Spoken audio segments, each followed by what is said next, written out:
Puppy பாருங்கள், வெயில் தாங்க முடியாமல் வெளியில் வந்து படுத்துருக்கு பாருங்க, சில்னஸ்ஸா.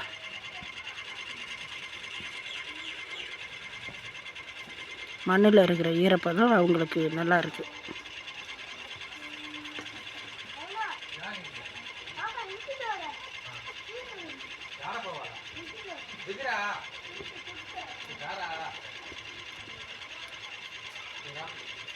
பாருங்க அவங்க செய்கிற அட்டகாசத்தை பாருங்க.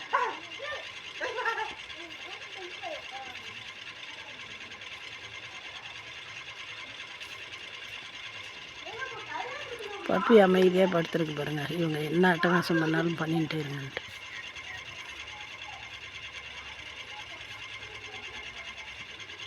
வெயில் ஓவராக இருக்கிறதுனால அதால் உள்ளார படுக்க முடியல பப்பியால். அதனால் வெளியில் வந்து தோட்டத்தில் காற்றோட்டமாக படுத்துக்குது.